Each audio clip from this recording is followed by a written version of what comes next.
Welcome to the Everyone's a Critic movie review podcast. I'm your co-host, Bob Zerl. With me, as always, is professional film critic Sean Patrick. Visit us at ihatecritics.net, everyone's a critic podcast.com. We're on Facebook, Twitter, Instagram. Our handle is CriticsPod. Subscribe to the show, rate and review the show at Apple Podcasts, Google Podcasts, Spotify, Stitcher, Alexa, all your podcatchers. If you do subscribe to the show, we will read your review on the air. And the next one to do so will get a copy of I Spit on Your Grave, the 4K Blu-ray that we did a bonus podcast on over at patreon.com/criticspod, the best way to help support the podcast. You can also support the podcast by wearing our merch, which you can get at ihatecritics.net and clicking on the TeePublic link up in the right-hand corner. I think that's everything. All right.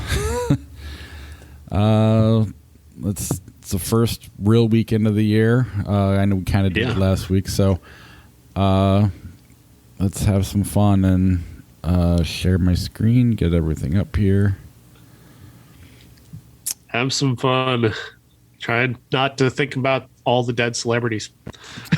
Yeah, that's the weird one. It's like Betty White's gone, Peter, oh my God, Bogdanovich, Sidney Poitier, and Bob Saget's the one that makes me the saddest.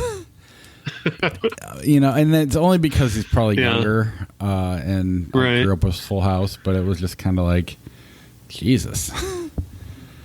I don't know. Yeah, it's bizarre, right? Legends gone though, for sure. With well, the team behind Dirty Work is entirely gone. Shit. Yeah. That's I don't know. We are gonna, with this episode, celebrate Peter Bogdan. Oh my God, why can't I say it? I can write it down. Bogdanovich, is that right? Yeah, it's close enough. Yeah, I know in my head it doesn't sound right. But we're gonna do Paper Moon as the classic to kind of remember him. Anyway, let's jump right to our movies. And I did post that on our Facebook. I didn't post that on our Facebook. If anybody wants to share their opinions there, there's a post up on the Everyone's a Critic Facebook page. Excellent. Let's go ahead and start with the new movies this week, and we'll start with C for Me. C for Me stars Skylar Davenport as a woman who does house sitting for a living. She didn't before, but she started doing this after she lost her sight. She one of these people who lost her sight as an adult after she had become a well-known skiing champion. And since then, she's just kind of drifted through life, picking up these odd jobs. And while she does that, she also occasionally will steal something from her rich clients to sell and pick up a couple extra bucks, and just, because it's a little bit of extra thrill that in her life that she's missing now that she doesn't have her life as a skier. The story picks up with her in this rather large upper New York State home by herself on a wintry night. She has a fight with her best friend who abandons her, so she downloads this app called C for Me, which is an app where they'll pair you with somebody who can help you, navigate wherever you are via a sort of a FaceTime app. She ends up in a situation, of course, where this rich house gets broken into by people who want to steal something out of it, and she's got to hide herself around and try not to get killed. There are some twists and turns in that story, some decisions she makes that are surprising, but for the most part, this is a pretty mundane thriller. Other than the fact that the lead actress Skylar Davenport is actually blind, which at the very least is some strong representation and gives some authenticity to the way the story plays out. That's certainly exciting, but this director, whose name escapes me at the moment, he's known in Canada for being a really kind of an out there thinker, a kind of an artist who takes a lot of chances, and he's made a very mundane movie out of this. Other than the fact that he has an actually blind lead, this is a very mundane, sort of straightforward thriller.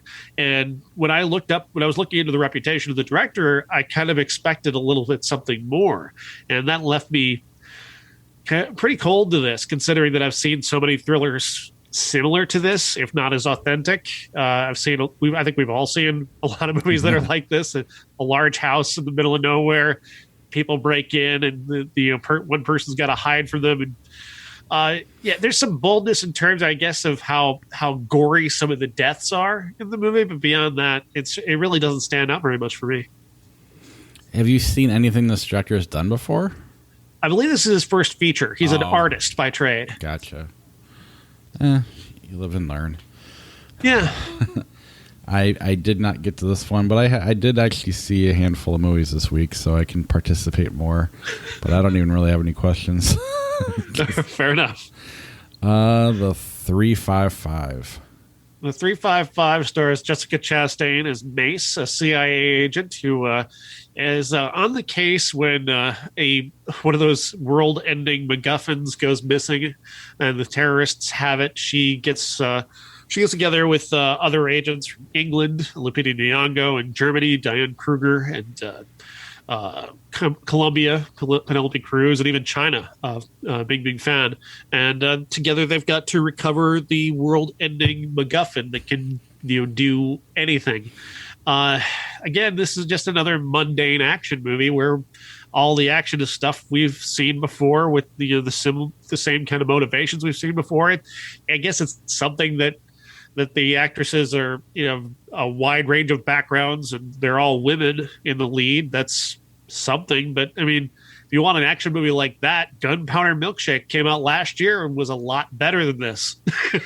A lot more fun, a lot more over the top violent. Kate even is another good example of a badass female killer who, again, much more colorful and alive than this movie, which, directed by Simon Kinberg, is just kind of going through the motions. Kinberg, got to start writing a lot of big screenplays and has now directed this and a bad X-Men movie, and he's just not a particularly visually interesting director. And it's unfortunate because he's got, an amazing cast here, but they're all just kind of trapped in this very, again, this mundane action movie with a lot of set pieces we've seen before. The good thing is all these actresses, specifically Jessica Chastain and Lupita Nyong'o, at least lately, tend to make good decisions more or less, and it's okay to get a paycheck here every now and again. So I think they're going to be fine. But it's interesting. Both Penelope Cruz and Jessica Chastain could be Oscar nominees by next month. So it's kind of interesting to see them working together here. Well, didn't that happen one year with like Jamie Foxx and somebody else? And I think Jamie Foxx won, and then they ended up being like one of the worst movies ever came out. Some space movie after Ray. I can't remember the name of it. I want to say Jessica Biel was in it or something like that. Oh, God. It sounds familiar, yeah. Oh, well. Was that Wing Commander? I don't even know. Was Jamie Foxx in Wing Commander? I don't even know if it was Jessica Biel that was in it. I really can't remember what it was. I just remember they were doing ads for it during the Oscars, and then it ended up being terrible. Yeah. And I feel like there was 2 Oscar winners in it.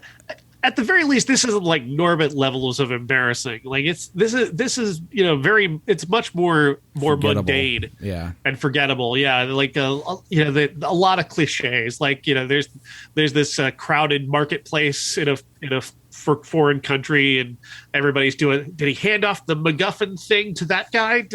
You follow that guy, I'll follow that guy, and then we'll have a fight scene. Has there been a movie that's called it the MacGuffin yet? I don't think so. Yeah, I had a lot of fun with that term in my review. The ultimate world-ending MacGuffin thing. No, my brother always uses that phrase when he talks about movies. The MacGuffin is here. I'm just like, shut up. All right, let's move on to the Tender Bar. The Tender Bar stars Ben Affleck and Ty Sheridan, the story of a young boy who moves to Long Island with his mom. Excuse me, Long Island. That's how you have to say it. Long Island. They moved to Long Island to live with their grandfather, Christopher Lloyd. And he ends up, of course, his uncle Charlie also lives there. It's a house that's just kind of overflowing with people. And he falls in with his Uncle Charlie a little bit, who becomes kind of a father figure to him because his own father is absent. He's in the most authentic piece of this movie, he's a radio DJ who's constantly moving from state to state to avoid the police. I know that guy. No, a couple of them. Yeah, exactly. I once did a remote broadcast where I was the engineer back at the station, and the station was in Iowa, but he was in Illinois for the remote. And he's like, I'm not supposed to be in this state. Got a couple warrants out for me. So yeah, that guy, totally authentic. But the rest of the movie is incredibly broad, in my opinion, and especially, and unfortunately, it's Ben Affleck, whose performance is incredibly broad to the point of cringe-inducing at times. Like, the character is just so much,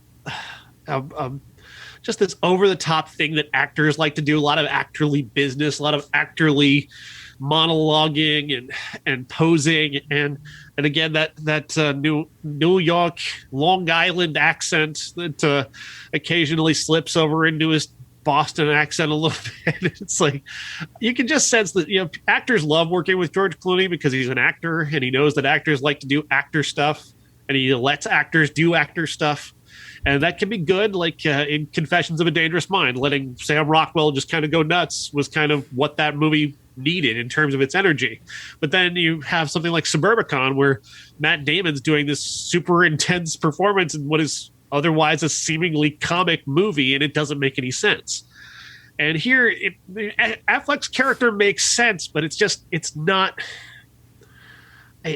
so over the top. It's so broad, and he's so much more compelling and charismatic than Ty Sheridan. Ty Sheridan is the lead in this movie, and I can't tell you anything his character did in this movie because Affleck is like over in the corner just waving his arms for your attention. Like he's not stealing scenes; he's picked them up and taken them with him, and the movie just suffers for that. He's so much bigger and broader than Sheridan, who's delivering this very straightforward performance. On top of which he's stuck with this voiceover throughout the entire movie. He's got to try and explain and fill in all the cracks of the story, and that's incredibly boring. Yeah. While Affleck gets to do all the fun stuff. And if you look at the poster, if you're watching this on YouTube, Ben Affleck's name is first. The character, the lead character, is really played by three people. You got the voiceover and what's his name from Office Space, Ron Livingston. Ty Sheridan plays him as a college kid, and then Daniel Ranieri or something like that. Is that his name as the kid? Who a large chunk of the movie is the kid. So it's definitely it's easy to steal this movie. And Ben Affleck's getting nominated for awards, is he not, for this? Some people really like the performance, but like I always say, though, a lot of people confuse the most acting for the best acting. He's definitely doing the most acting. This is a lot of acting. It's very in-your-face acting. And I think there's a lot of people who, like I said, they mistake that for the best acting, and it's not. I would refer, as I always do, to Bradley lately, since I saw it. I'll refer to Nightmare Alley again, where Bradley Cooper is not doing the most acting. He is doing the absolute best acting on the planet. He's just absolutely killing that role and not doing anything to take you out of the magic of it. Whereas here, you kind of feel like you're watching the Ben Affleck show. Like it's a borderline sitcomic, the levels to which he's taking this character. I didn't mind the performance. I actually thought it was pretty good. At the same time, I knew your opinion of it, so maybe I was prepared for it, and it just seemed to be more natural. I mean, I knew he had an accent. When it was an accent, you're doing a little bit you're definitely acting. But it seemed to flow better for me, and at the same time, the rest of your criticism I agree with is that it is the Ben Affleck show. Even if you think it's good, the movie, you want to watch that character more than you want to watch the main character. Yeah, the main character is rendered completely boring just by comparison. Yeah, and the story, the whole arc is just like, oh, you want to be a writer? Okay. I mean, it's not I mean, there is things he overcomes, but it's not. I don't know. It's just not that great. It's kind of boring, and it took me 2 times to get through it. Yeah. It's just not. It's at best, I'd say okay. There's nothing wrong with it per se. It's just kind of there. And George Clooney's done that a couple times for me. I mean, that Men Who Stare at Goats should have been amazing. I'm just kind of like, oh yeah, with that premise, that should have been incredible. And I couldn't tell you anything about it. Botched it completely. Yeah. And this movie here kind of, if you want a great movie about a writer, Wonder Boys is the go-to. That's the go-to movie about a writer. That's an actual movie about a guy who's writing something. And that's my top tier. And if you're going to do something, you'd better find a way to be half as good as that. And this is half as good as that. Well, and there's all these people live at home with the grandfather, Christopher Lloyd. So you got these fairly decent actors all around a table, and all you're watching is Ben Affleck talk to the kid. You could have had a great, what is the word? When you have the whole cast, a whole scene with everybody in the cast, and you just kind of wasted it a couple different times on just, Ben Affleck handed the kid $20, and all these actors are great actors, and it would be nice to see an ensemble, like a more ensemble scene, and they definitely let that go a couple times. And in the end, it was just kind of like, I don't get I get the point, I just don't care about the point. And I'm happy for you that you were successful, but I didn't need to watch your movie. Yeah, no. I think part of it comes down to just George Clooney is incredibly, charitable to actors, and I think he lets actors do what they want. I think he's letting Lily Rabe do what she wants, but she doesn't get as much screen time. Right. She's doing as big and broad as Affleck is. She's mostly off screen doing it. When she's on screen, she's all over the top. Just New York, and the same as Affleck, but she doesn't have nearly as much screen time. It just the Ty Sheridan character the kid can't keep up with what Affleck's doing. He's just so different. He stands out so much out of this that somebody needed to step in and either dial back that character a little bit or reroute the story. Yeah. But yeah, if you want to watch it, it's on Amazon for free. American Siege. Why in the hell did you watch this? Because I can't tear my eyes away from the train wreck that is Bruce Willis. I am fascinated by this man and his late period career. I had a lengthy conversation about this online about Bruce Willis and his sleepwalk period, and people were like, "Oh, what did they just blackball him to these low rent movies?" And I'm like, no, he chose this. Like, he gets paid $2, $3, $4 million. The movie is going to make $10 million in just overseas sales alone. So it's automatically going to make money. So this is just basically a scheme. Like, he should be getting arrested for this. Well, yeah, on top of that, one day on this movie, one day, and the entire time you can see him either getting his lines in an IFB in his ear, or looking off to the side where you can play a little drinking game where Bruce Willis is reading cue cards of his lines. Oh, so he's not even really the star of the movie? He is the star of the movie. But it's an ensemble piece because he's only there for a day, and you can only get so many scenes in a day. So right. You end up. Well, and the best part for him is he walks in and goes, "Yeah, we're not doing that. That's just you're going to cut it anyway, so let's not even shoot it." And I know Kevin Smith made a lot of that public, and then other people have come forward since then and explained how he acts on set. But yeah, he tells you what he's basically in charge when he's there. Yeah. So. Well, and the thing is that now he's working with a group of people now who basically they're his team. They do what he tells you. They do what he says. Like he's worked with this director a couple times now. He's got his guys in the cast. He's got his writers. Like, this is his thing, and yet even with it being his thing, he's on set for a day and gone. How is that fun? I don't like. I mean, if you got $4 million to do something for a day, wouldn't you? Oh, yes, but after I've had so many millions of dollars, at some point it's just like, unless he's in that much financial trouble, I can't imagine he is. I don't know. He only has to work a day. He doesn't have to learn his lines. I'm sure he seems very happy. And I guess it's one thing if it was just this, but it's like there's probably 20 movies for every movie we talk about that he does.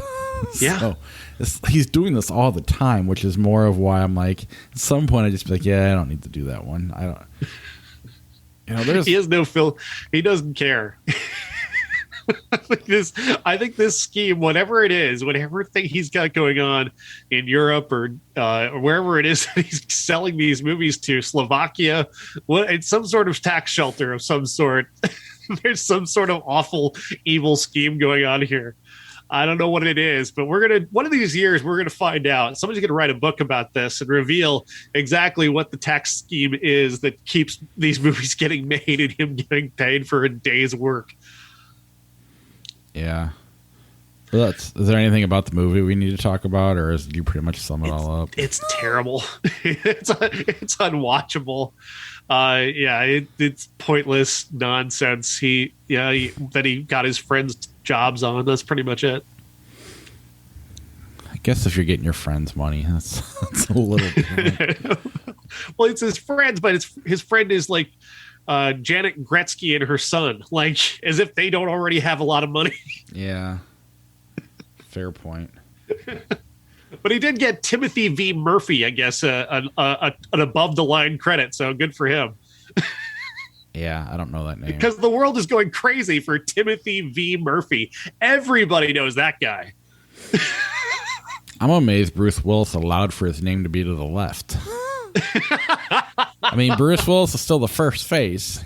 Timothy V. Murphy. Timothy V. Murphy isn't even the second lead in this movie. He's Jesus. the lead. Like he's kind of he's the villain, but like there's a character played by Rob Goff who has more screen time than anybody else. And then you have Trevor Gretzky in there and Janet Gretzky, and it's like this guy's maybe got the fifth most lines in the movie.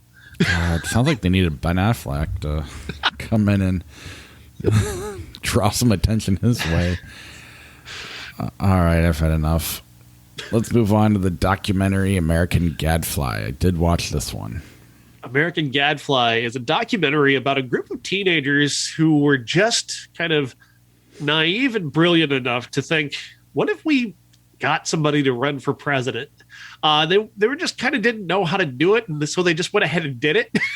And what they did was they found a guy named Mike Gravel, who was a senator from Alaska, relatively famous in the late 60s, early 70s, who ran for president in 2008 and made a kind of a splash, so to speak, with his very strange approach to campaigning. But he was actually, this incredible progressive liberal Democrat, admired by a number of different people because he's a very principled guy whose main thing is no war ever.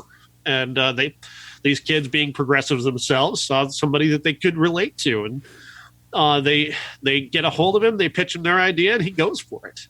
And what happens from there is this amazing campaign where these kids, a group of teenagers, nearly got a presidential candidate onto the main stage at one of the biggest debates of the 2020 election cycle. It obviously didn't happen because money and politics and the Democratic Party, having chosen Joe Biden 2 years prior to that election, it didn't happen. But the fact that they did so well and they got so much attention and their social media game was so good that they nearly upended the entire political process. And for a time, they had a campaign that was really something. And this documentary does a great job of capturing the excitement and the almost ludicrousness of a group of kids running a presidential campaign. Yeah, it was interesting, if nothing else. I mean, part of me is like, thank God they didn't do more because Trump would still be president. But only, I don't know. Would have been fun to watch on social media. Yes, it would have been fun to watch on social media. But I mean, it was interesting for them to kind of watch the naivete turn into, you know, realism, and then them as they got further and further along, kind of understanding how it works, you know. Yeah. And for better or worse, I don't know what the right answer is, but I don't know. The whole thing was, I have a hard time. I don't know. Politics are so frustrating anymore. You can't go anywhere without seeing it. And it's just not as interesting to watch as it would have been a couple years ago, or maybe even 6, 7, 8 years ago, you know, prior to COVID and everything else that's happened, and everything's political. But their story is interesting, and it's just cool how they did it and how easily they got access to certain things. Was just very neat. I don't know how excited it makes me for the future. But because it's not them themselves they were good guys. It's just more of the whole process is just kind of like, this is only going to get worse. You know, I don't know how it gets better, and maybe I'm just maybe I just am too pessimistic, but that's kind of the impression I got from this movie. I mean, they couldn't get him on stage, and they technically did enough to get him there. They did. So that's kind of scary, but at the same time, I don't know. It's just what else? You know what else is scary is that we didn't really get this story until now. Like at the time, obviously, I think a lot of people saw what was happening with this. Like I kind of caught it in you know, the side eye a little bit. Like what's this Mike Gravel stuff? Like there were a lot of people who did like kind of caught it on the side, but what you don't get is how pretty incredible Mike Gravel is and was, and you know, obviously he's passed on now, but he was a legit politician and an even more legit presidential candidate than anybody gave him credit for. And at the same time, so were people like, you know, Andrew Yang and that, I can't remember her name now, the female, she was running for president on the Democratic side. She was completely dismissed as this crackpot weirdo who actually did get on but she seems like a really good person and a really genuine person. And and that's what you get when you take the media filter off of it, when you're not hearing this from MSNBC and when you're not hearing this from the mainstream media. Suddenly you actually can see somebody and they seem actually relatively sane and thoughtful. That was kind of revealing in a way. You know, say what you will about Andrew Yang or that woman who, again, I wish I remembered her name now. I know because we're talking about her, I can't think of it, but I know. And it's she was pivotal in nearly getting Mike Gravel on the stage that night. But it's incredible, really, when you look at it from that perspective, and then you look at it from the cynical perspective of how, you know, money in the Democratic Party sort of moved the goalposts to keep them away from it, to keep them out of it. You know, that really was just kind of that shittiness of modern politics sneaking in there. But these guys don't get cynical about it. That's what I really was excited about, is that these kids, as hard as it was, they seemed very optimistic even in the end, that look what we did here and look what we can possibly do in the future. And I like that aspect of the documentary. I think there's something to still be heard from these kids, who are actually still to this day, I believe, running what they call the Gravel Institute, which is dedicated to the principles that they put forward in the campaign. Yeah, I mean, like I said, it's an interesting watch, and these kids are good kids. And you're right, it was cool to, when these candidates are on TV, they're characters and not even people. I mean, even all politicians are characters. Everything you see is well thought out, is for the most part. And if it wasn't well thought out, you see that as a gaffe, and they make a big deal about it. But this movie does pull those, especially Andrew Yang and whatever her name was. It's so embarrassing. Yeah, it's like a name we should all know, and everybody's sitting there listening, yelling it back at us. But you get a more human version of them. Even Bernie Sanders, he's not in it very much, but you get a little bit of a human interaction with him and Mike Gravel backstage later on in the movie, which was very cool. And that's what's needed in politics, is more of that human element. You know, Right. I mean, when you talk about, when you hear them, when you see these people at the debates, and you've got people from CNN or MSNBC or Fox News just going, what are you even doing here? Like, you're just asking them bizarre questions and treating, somebody says, well, I think, universal health care is a good thing, and everybody scoffs at them. It's like, well, why aren't you asking how they'll do it? Like, why aren't you asking? They just immediately dismiss the idea of universal health care or these big progressive ideas. They say, they just dismiss them automatically. The mainstream media does, and don't even give anybody the chance. They go immediately back to the centrist guy who says that's not possible, and we're not going to waste our time with that. And then you elect Joe Biden. But again, I we couldn't have the other guy, so yeah, right. And that, I mean, that's the other part of me is it's like, what do you do? Do you go for it? Do you rage against the machine and go all the way, or do you do the best you can and not let the other guy win? Is even worse. Which I don't know. At some point, I think there's gonna be 4 parties here pretty quick, because I want to get rid of parties. Parties just need to go away completely. I would love to get rid of debates. All sorts of things need to be. Just get them gone. The parties are antiquated. They're out of date. They're meaningless. And all they do is just divide the country in half and to continue to not let anything get done. Right. People look at it as, this is who I am. And if you're called the other one, it's an insult. It's not even. Some people don't even realize what they are. They just vote a certain way without. I don't know. The whole thing is frustrating, but yeah, these movies used to be really fun for me, and they're just not as fun anymore. So, didn't make it not interesting. It just wasn't as fun as it would have been maybe 8 years ago. Maybe I'm just getting old and cranky too. I don't know. King Car. King Car is a Brazilian sci-fi movie about a young boy who was born in the back of one of his father's taxis and develops a bond with the car. He can actually speak to the car, and the car can speak back to him. And as he grows up, he develops this relationship with this car. They become very close friends, and the car is in an accident saving the kid's life. Unfortunately, that accident nearly kills the car and does kill the boy's mom, and leads the boy to kind of reject cars for some time. As he grows up, he goes as far to abandon his father's taxi business in favor of learning about agriculture and agronomy and sustainability instead of learning about cars and driving.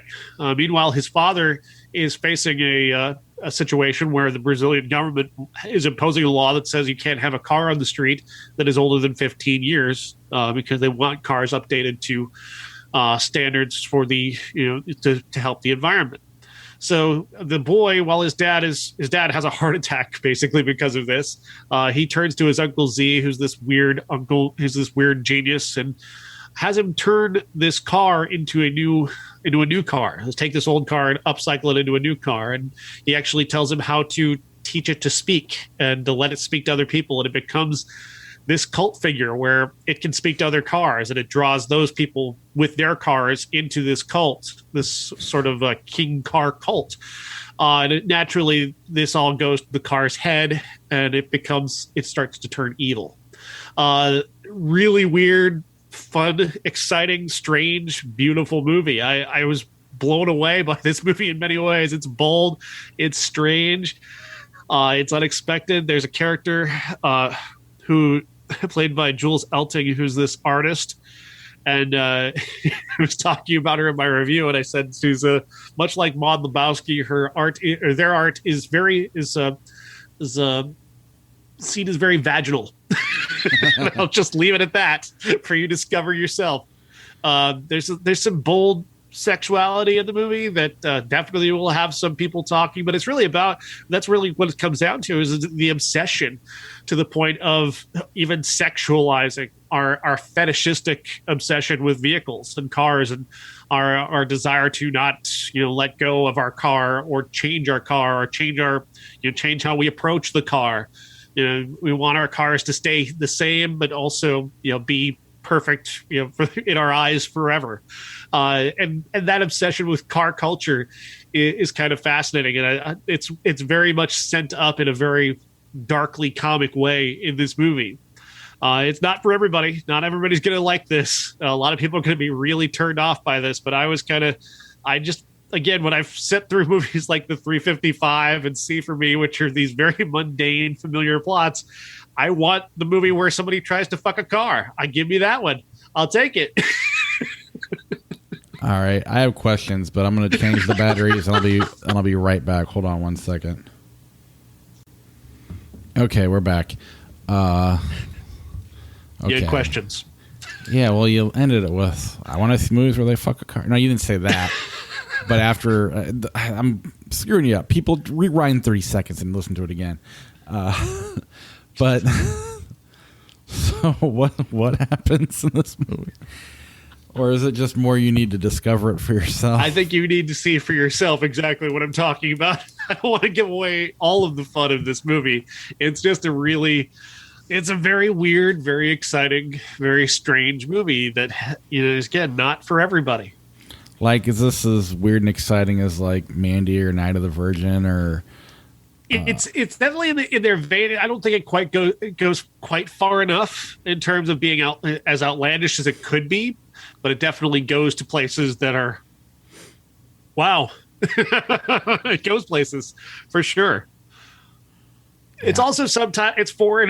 It's Brazilian, so some people have a hard time with subtitles. It's funny. I actually interviewed the co-writers and the director of this movie. And they were talking about how science fiction isn't very big in Brazil. Like, it's not something that audiences there go for. And this week and next week, I'm reviewing a Brazilian sci-fi movie. It's the most watched genre of the year so far for me. That's funny. Yeah, I almost watched it. I just didn't have a moment where I could sit down and, like, I had to watch it while doing something else. Everything I watched this week, I had something else going on. And because it's foreign and I had to pay more closer attention to it, I just didn't have the opportunity, but this is on the list. I do recommend it. It is something that sticks with you after you see it, that's for sure. But what I was forced to watch, because that's the only thing left, was Rucker.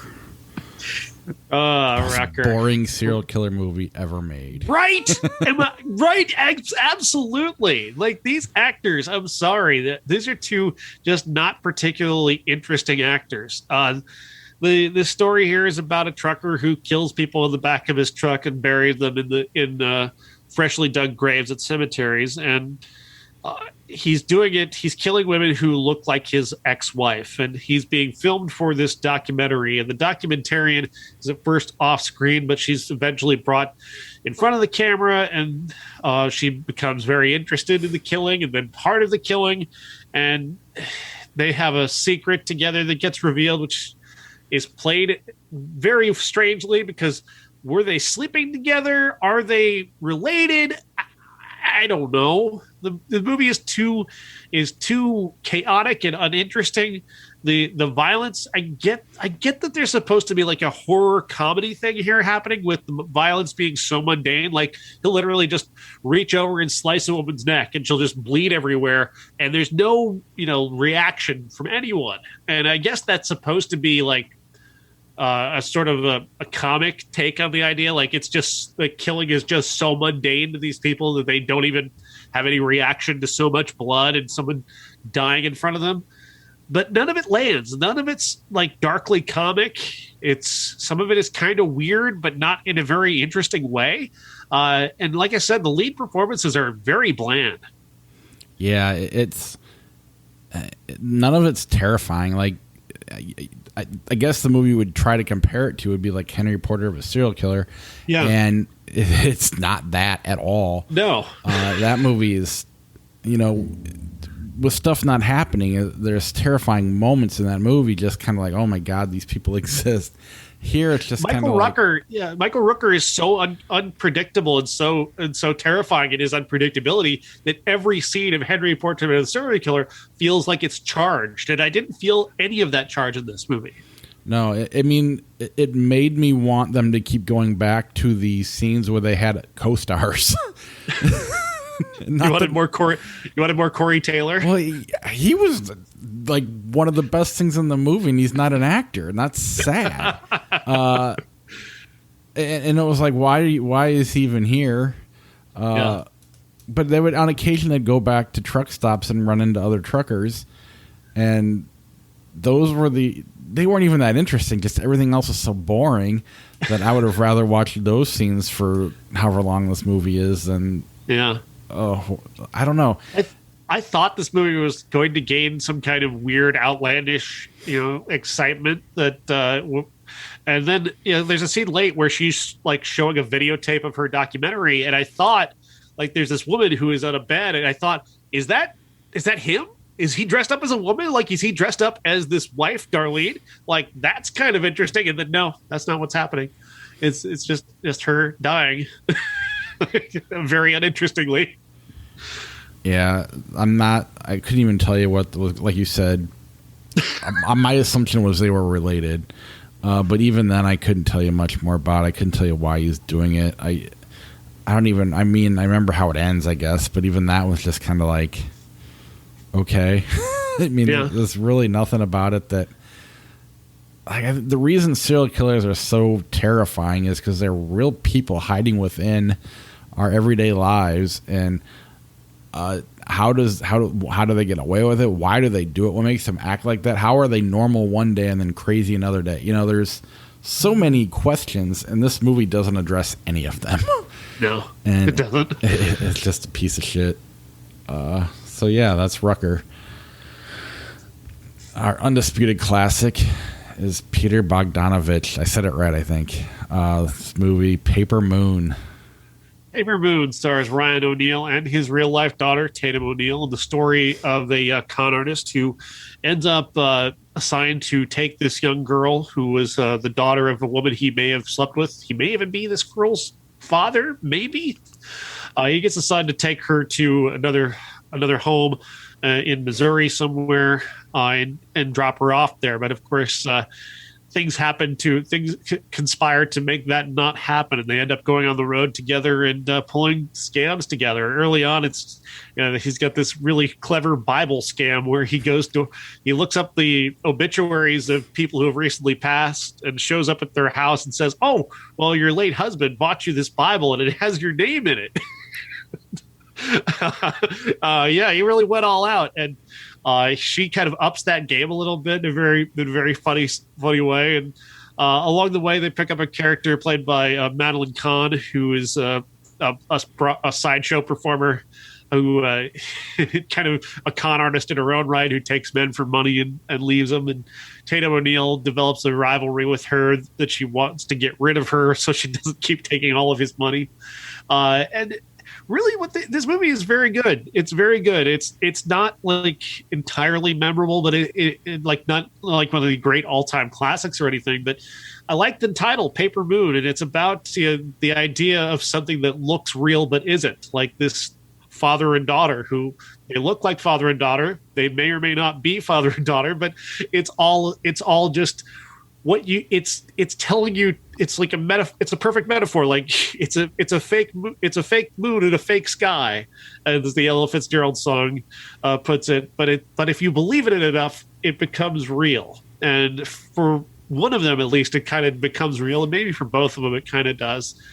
I loved their chemistry. Obviously, they're father and daughter, so that certainly does make sense. But she really is ahead of her time. At 9 years old, I mean, I would never have thought for sure. Like Anna Paquin, I wasn't entirely sold on the idea of her winning the Academy Award for Best Supporting Actress. Not entirely, but I kind of bought this a little bit more. Yeah. I was just going to say maybe Anna Paquin, and I don't even know who won what, but this might be the best child performance I've ever seen, and throwing maybe Anna Paquin for the piano, but this is more of a lead role than that was. Yeah.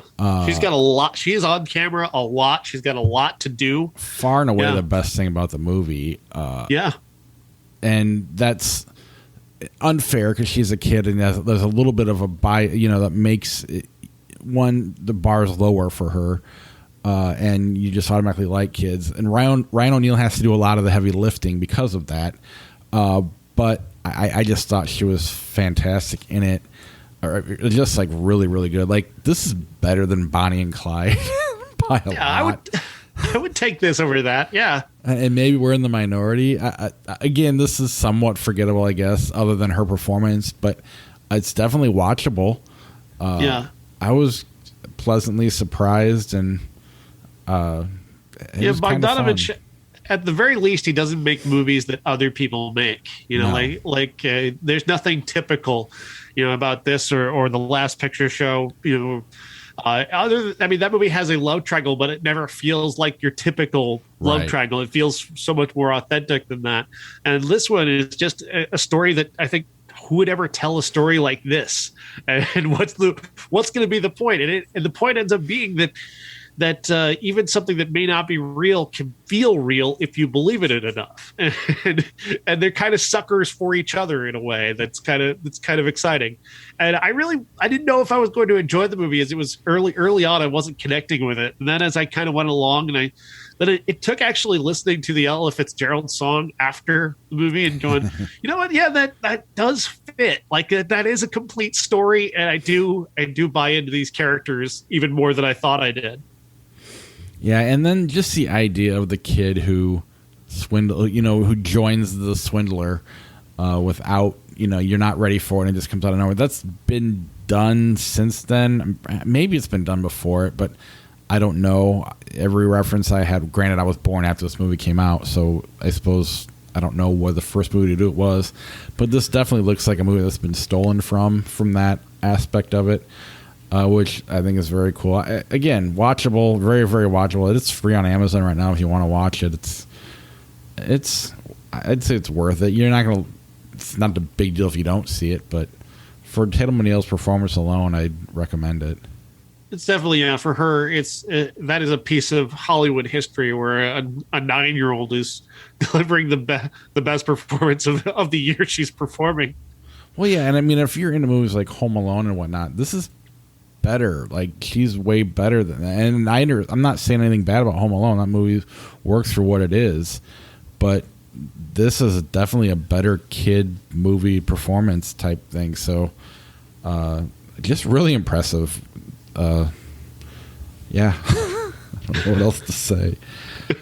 Peter Bogdanovich, of course, passed away, 83 years old, I believe he was. A friend of a longtime friend of Orson Welles, and his protege in many ways, and learned a lot about direction from him, but never made a movie like Orson Welles made. He definitely always went his own way. And just a fascinating, a life. When you look back at what he's done and the strange places he pops up. The only time I've ever written about Peter Bogdanovich was a movie called Los Angeles Overnight, where he plays just a random therapist character who just shows up for a couple of scenes and is really interesting and then gone. And nobody's ever heard of that movie, but Peter Bogdanovich was in it. And then you've got that whole. Like the whole Star 80 thing, he was involved. He was in the middle of that whole Star 80 situation. And when you look back on how tragic that ended up being, it changed his entire life, changed the trajectory of his career. He stopped working for a long time after that happened. And really, and that moment changes Hollywood history in a strange way, because we don't know what Peter Bogdanovich would have done during the 80s, because he basically just kind of walked away for a while. So what is the Star 80 thing? I'm vaguely familiar with it, but since we have a little time, we're practically done. Well, there was this Playboy model who was a very young woman who came to Hollywood, became very famous very quickly. She had this boyfriend. In the movie, he's played by Eric Roberts, who's the Academy Award nominated performance of Eric Roberts in Star 80, and Peter Bogdanovich fell in love with her and wanted to, take her away and marry her, and they were going to be together. I think he left his wife for her, in fact. Oh, wow. And then she was murdered. I mean, just brutally murdered by this guy. Her boyfriend / manager just brutally killed her and snuffed out her life at a very young age, and it just destroyed Bogdanovich. I didn't realize that was I mean, I've seen the movie. I just assumed maybe he directed it or something like that, but no, apparently it was about him. All right. I learn something new every day. It's weird, right? Yeah, it's very. That's and then he pops up later on as a regular on The Sopranos. Yeah. But yeah, he was quite a life. Yeah. I mean, we both loved The Last Picture Show when we talked about that. That was such a great thing. And there's kind of a few of his other movies I would like to check out. Yeah, absolutely. Did he direct the sequel, or was that somebody else? I don't remember now off the top of my head. I know we really wanted to see it, but then we just couldn't find it, or was nowhere to be found anywhere. The Playboy Playmate, by the way, was a woman by the name of Dorothy Stratton. That was the woman who was, she was Playboy Playmate of the Month, August 1979, and Playmate of the Year in 1980. And just not exactly the kind of person you would see, with a guy like Peter Bogdanovich. But yeah, it's so weird. Yeah, I didn't realize that was him. In 1992, we have Cuffs. I've never seen that. Is it any good? You never seen Cuffs? I don't think Cuffs so. is Christian Slater, his follow-up role to Pump Up the Volume.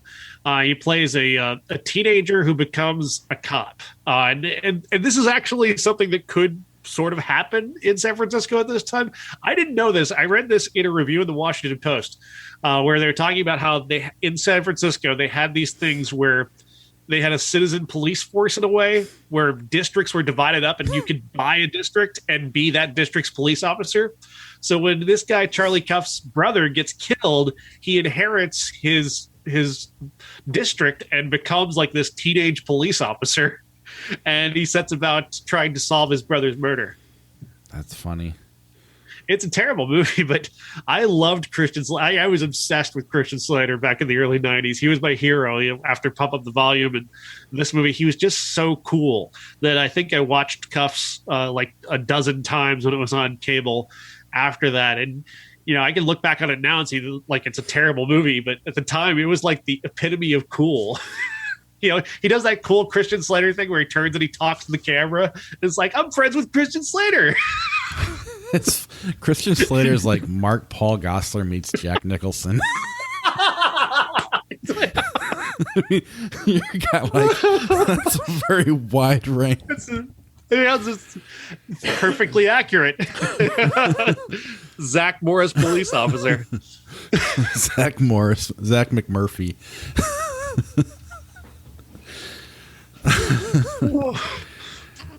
Anyway, we just made a better movie. We made a movie. We should probably pitch that to Christian Slater now.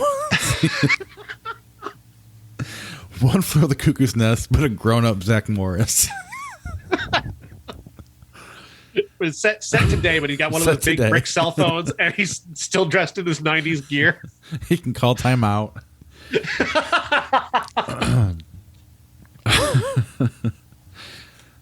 So bad. This has got off the rails. All right, the other one, let's get us back on the rails. What practically should have been a TV movie, The Hand That Rocks the Cradle. Huge hit at the time. Huge hit at the time, but when you watch it, it's like a TV movie. I don't know. It's I haven't watched it in a long time, but it was influential. Like the movies that have been made since then seem to ape this movie. Oh yeah. like a lot of them have this idea of this, this, who are you letting watch your children? Who is this temptress in your home? That kind of thing. And that's been played out in a number of movies since this. Not to say that this is what's a good movie that was influential, but it was influential. Oh yeah. I mean, I've seen this one a million times. I don't know why, but it was from 92 to 96. This movie was on TV every day somewhere. I think Nathan Raymond actually may have dubbed this one of his Forgot Busters. It was a big hit. It was number one for a couple of weeks. And then people just it fell off the face of the earth sometime in the mid 90s. Yeah, I mean, people talked about it at the time, but Yeah. Well, it's one of those movies. Like, it was one of those Fatal Attraction, like, what would you do right. movies. Yeah, I mean, Basic Instinct, but this doesn't have the life that those two did. No, because I mean, I love Rebecca De Mornay, but she's not nearly as memorable as Sharon Stone. Say what you will about Sharon Stone, she was fucking memorable. Right. You don't forget her in Basic Instinct. She won't let you. No. Yeah. But Rebecca De Mornay doesn't have that kind of presence, unfortunately. And then there was one other movie, but I forgot to write it down. Freejack. How could you forget Freejack? It's the one I watched this week. Thank you for watching it, because I forgot about it. What is it? You don't remember Freejack? Oh, man. Freejack stars Emilio Estevez as a race car driver who is pulled out of his race car just as it's about to crash and explode into a million pieces. He is pulled 17 years into the future because a very rich man wants to take his consciousness and put it in Christian Slater's body.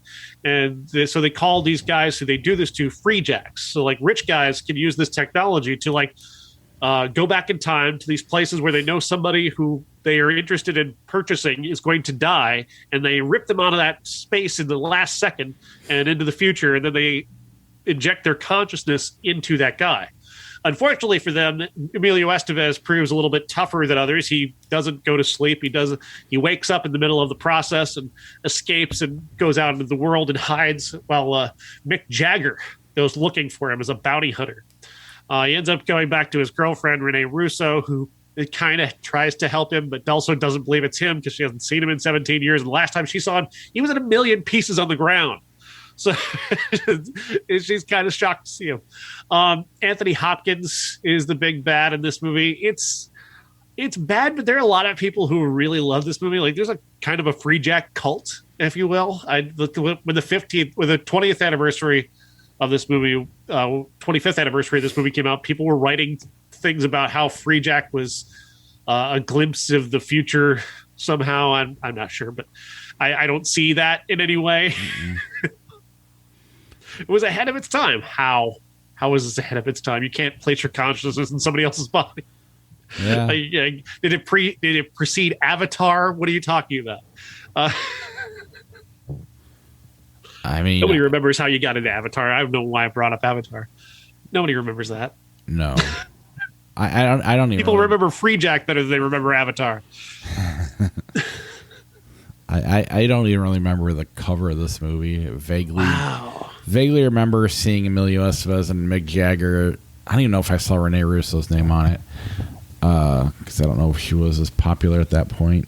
But yeah, I don't know. It does not ring a bell at all, and I'm surprised you're shocked I don't know what it is after you just described it to me.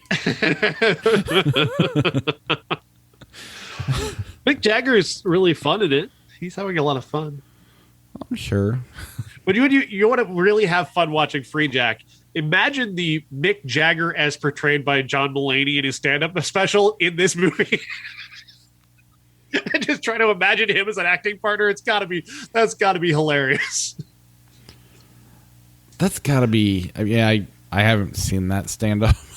Oh, sorry. That's okay. But you are a rock god, and now here you are going to another field. How do you act? Are you that arrogant? He's been pretty good in movies. I don't know how he is behind the scenes, but like The Man from Elysian Fields is an amazing movie that nobody's seen that he was great in. He was great just last year in The Burnt Orange Prophecy, which again is another movie that nobody saw, but he was really great in it. When he chooses to be in a movie, he's really, he's just so charismatic that maybe it's just being Mick Jagger makes him good. I don't know, but he's just that level of charismatic. Yeah, and even on Saturday Night Live, I always thought he was good. Excuse me. But, and I think he is probably more down to earth than you would think he'd be. Not based on what I've heard. Not based on what I heard from John Mulaney's stand-up. He portrays him as just being completely out of touch. Well, I'm sure you're a little out of touch, but there's just the other day, Mick Jagger's in a small town bar. He just walked in and nobody knew it was him. And he just kind of hung out there. Saw that on Instagram. So, wow. Of course, Just he had a mask completely nothing aside, just has apropos of nothing, but Betty White, passed away recently. There was a wonderful story today, how this Wisconsin bar is paying tribute to her. This Wisconsin bar that she actually went to back in like the early 80s after attending her husband's funeral. She went to this local bar and had a beer. And they have this tradition at this bar where if you want to buy a beer for somebody, you just write their name on a little chalkboard. And the next time they come in, they've got a beer waiting for them.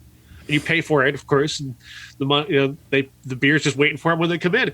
And they set up a thing where you could buy Betty White a beer after that encounter in the early 80s. And she had like 40 beers waiting for her at this bar. And now they're going to continue that tradition. But now anytime anybody buys Betty White a beer, it goes to a local charity. Yeah, and I think it's an animal charity to her favorite charity, if I remember reading it right. I don't know exactly what it is off the top of my head, but yeah, that's very cool. She's inspired a lot of charity, which is pretty great. Also, the resurgence of the name Betty. Yeah, that is true. And just flat out hilarious in any era. Yeah. Any type of comedy, from as filthy as it gets or as clean, she can do it all. Just fantastic. The only thing worth watching in Lake Placid is Betty White. and even in the Proposal, she's stealing scenes from both Sandra Bullock and Ryan Reynolds in that movie. Yeah, she Ben Affleck'd all over that movie.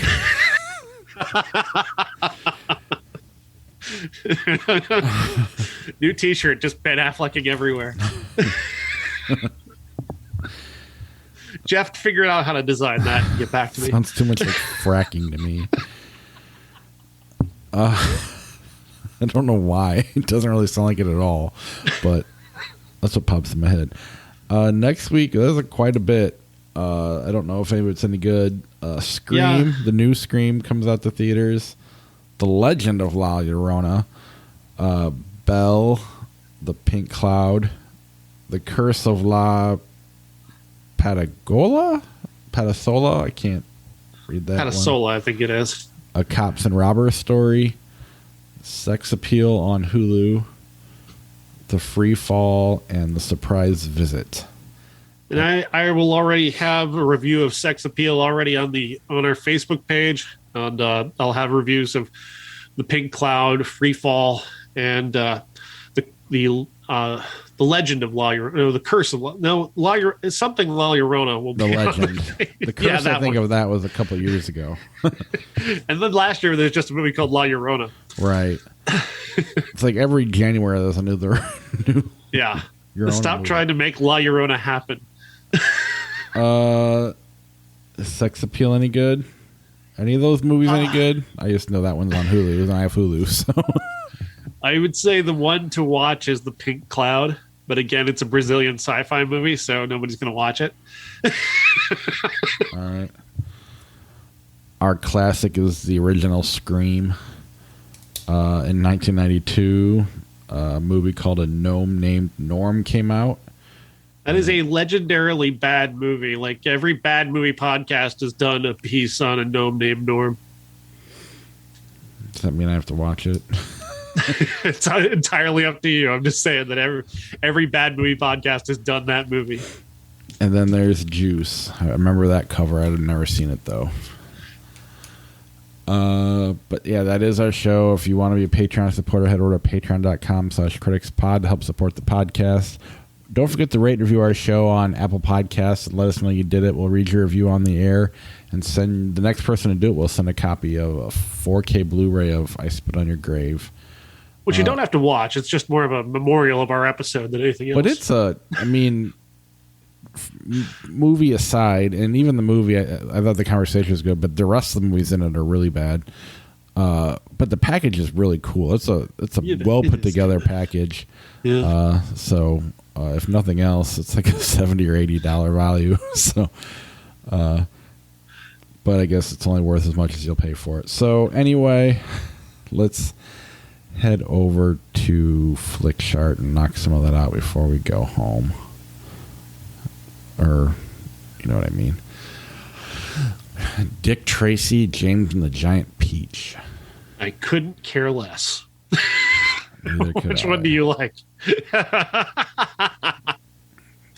I mean, my age group would have been more the Dick Tracy than James and the Giant Peach, but they're both probably equally as bad, so I'm just going to go for my generation. Fair enough. The 6 Day State Fair. I've never seen State Fair.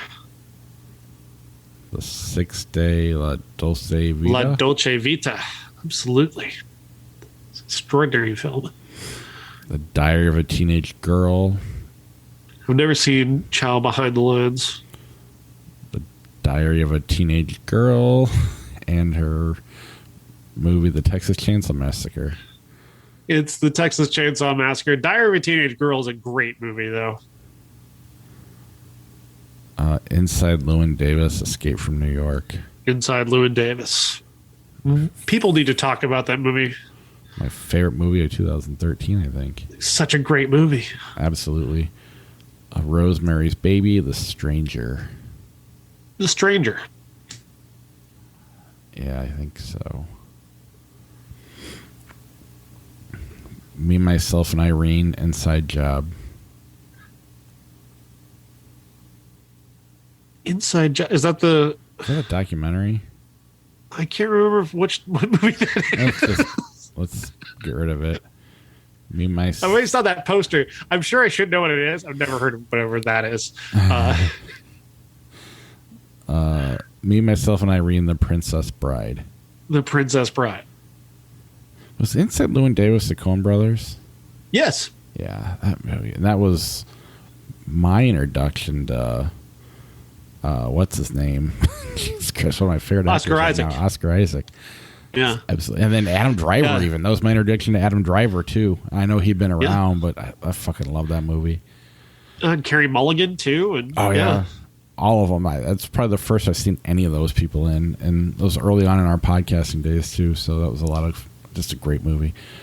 Return of the Living Dead, Rave to the Grave. Never heard of it. No way you've seen that. Splash, Iron Lady. Splash. And the only reason I say there's no reason you've seen it was 2006. Return of the Living Dead. What the fuck? The Amazing Panda Adventure is a movie I've never heard of. The Net with the Unabomber on it. That's weird. That's a weird poster for the Net, but that's not the same Net. It's not, because that movie came out in the 90s. You're right. Now I feel better. I haven't seen the one, so I'm just... The Hunger Games are Cars. That's tough. That's tough. Wow. Man. That's tough, but I don't feel any loyalty to either one either. Yeah. I think Hunger Games got better as it went along. So I'm going to pick Cars, because Cars is better than the other two Cars movies. That is true. I'll go with you on that. Q&A, Bad Boys. Bad Boys. It's just more fun. Yeah. Because Q&A is not fun at all. The Wiz, Arrival. It's a Wonderful Life, Get Smart. It's a Wonderful Life, I guess. Probably. It's been so I have no love for It's a Wonderful Life. I know it's a classic. It's never done anything for me. I haven't watched it in years, so maybe one of these Christmases we'll go back to it. When's the last time you've seen it? I mean, I see it every year. Oh, you watch it every time? That's probably why I'm tired of it. I mean, I see it around. I just don't watch it. I don't watch every year, but every year somebody does something on it that I'll watch. And I'm like, yeah, okay, I get it. And he is so good, Jimmy Stewart, and everything else, that it's like... He's so incredible, yeah. And everybody thinks that's his best movie, and it drives me nuts. Well, you're crazy, because you haven't seen his Giant Rabbit movie. Philadelphia Story, just Rope. Everything he's done is everything fantastic. He's ever done. Mr. Smith, he's just done a lot of stuff that's way better than that. The Lego Movie, Star Trek Insurrection. Lego Movie. The Bridge on the River Kwai, The Fantastic Four, 1994. It's The Bridge on the River Kwai, of course, but the 94 Fantastic Four is hilarious. Is that the same one, or... That's the Corman. 94 is the Corman one. Really? The unreleased, yeah. When's the Jessica Alba one? That was 2001, too, wasn't it? Oh, it was that. No, it was early 2000s. Candyman Bedazzled. 21 Candyman. Yeah. Candyman, I guess. Yeah. Bedazzled is just such a nothing movie. Darkman, The Great Gatsby, 2013. It's Great Gatsby for me. I think DiCaprio's great in that movie. Yeah, Darkman's just kind of I didn't mind it. I like Sam Raimi, but it wasn't that great. Euro Trip, Joe versus Volcano. I love both of these movies. They're both not like all-time classics or anything, but they're like both of them are just so easy to watch. It's Joe versus the Volcano for me, just for nostalgia. I don't really have an opinion, so I'll go with you. Kick-Ass 2, Requiem for a Dream. Requiem for a Dream. Yeah. The Kid, Bicentennial Man. The Kid. Do you think he was that big of a dick on that movie? Probably. Like, when did that start? Only around the time that Kevin Smith worked with him, I'm thinking, was when people really figured it out. Well, that's when they started figuring it out, but when did he start doing it? That's what I want to know. Yeah, it's a good question. He was still acting as late as Looper. Like, he was still trying as late as Looper. Well, every now and then he pops in and tries, but for the most part, it's weird. Like, he'll jump on an M. Night movie or a Robert Rodriguez movie and try. Even if the movie sucks, he'll at least show up and do what he's told. Even that Edward Norton movie, showed up for a couple of days and listened to Edward Norton. But 90% of the time it's some bullshit straight-to-video movie that, I don't know, I hate it. Yeah. Godzilla 98, Coraline. Size does matter. Great tagline, Godzilla. Voltaire, Scream. Voltaire is a brilliant movie. I've never seen it, but I will take your word for it. I like Scream, but Voltaire is brilliant. Scream's great. Lost in Translation, The Outlaw Josie Wales. Lost in Translation. Agreed completely. And that was my point when we talked about Outlaw Josie Wales. If it was that good, it should be like we should be deciding which one's better. Like, if that was Unforgiven, that'd be a harder decision for me. Streetcar Named Desire, Birth. Do you know what Birth is?